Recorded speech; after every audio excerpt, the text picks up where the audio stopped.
It's time now to announce the winner of our Remarkable Women contest. We received over 200 nomination essays, and we've spent the last month introducing you to our 4 finalists. Now, the person who nominated our winner calls her a faithful, accomplished, dedicated, and inspiring role model and leader. Meet Petersburg Sheriff Vanessa Crawford. Behind Vanessa Crawford's name tag sits a card that reads the right prayers for every need. I just see people as they are. I meet them where they are. It's a reminder for the Petersburg Sheriff to put her faith first. And I always think that there goes I, but by the grace of God. So I treat people like I like to be treated all the time. And something that's been a guiding force for the Petersburg native as she's dedicated her life to bettering her community. I enjoy what I do, so it's not a job. But her journey didn't start with a badge. Right after college in July 1974, Crawford landed a job as a social worker. Then 4 years later, scored a job as a counselor in the Department of Corrections, ultimately moving up the chain of command.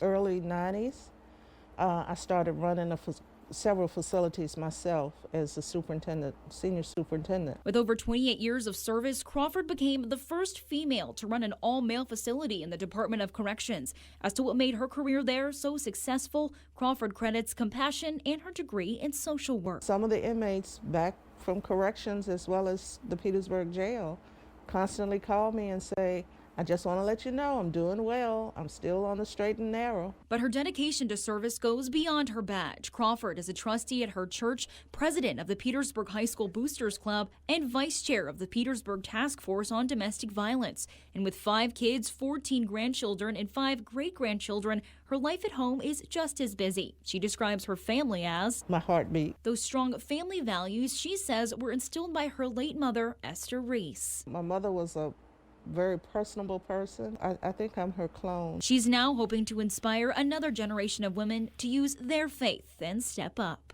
Keeping everything in perspective has helped me be successful. In Petersburg, Delaney Hall, 8 News.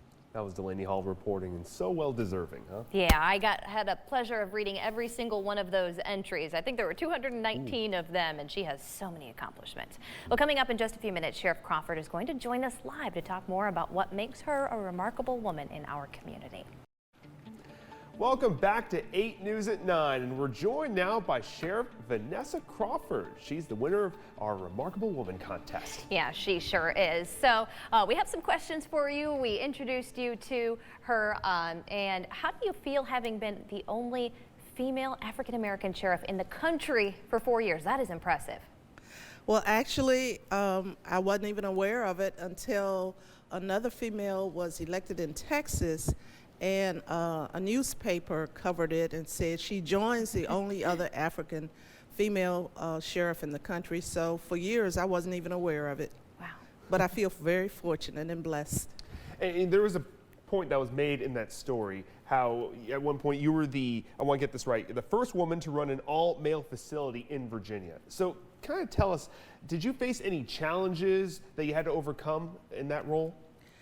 No, that was with the Virginia Department of Corrections, and fortunately I had been there so long I knew many of the other wardens and superintendents and of course the director at the time.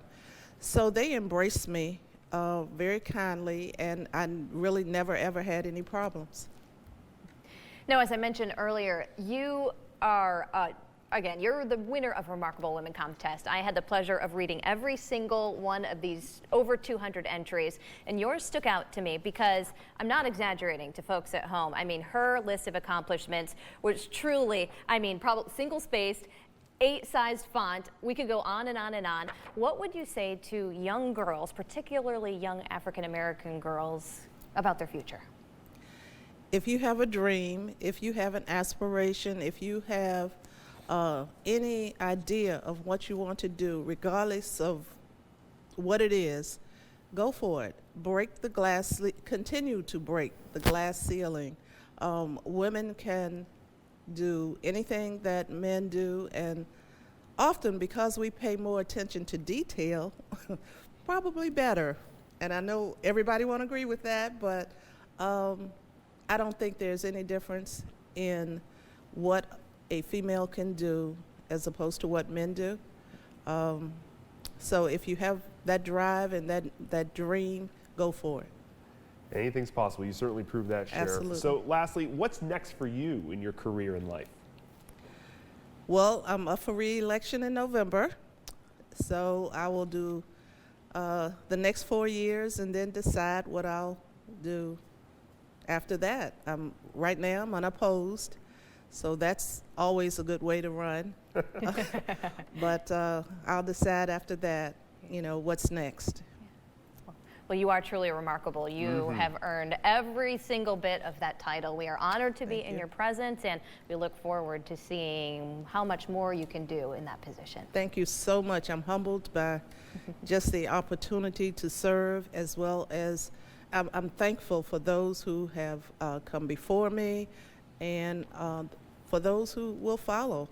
And I'm appreciative of all my mentors in the Department of Corrections, my staff, my family, and it's just a blessing to be able to serve in our community.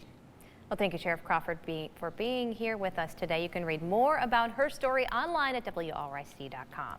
Stick around. We'll be right back with a final check of your forecast. Coverage for Remarkable Women of Central Virginia is sponsored by Planet Fitness.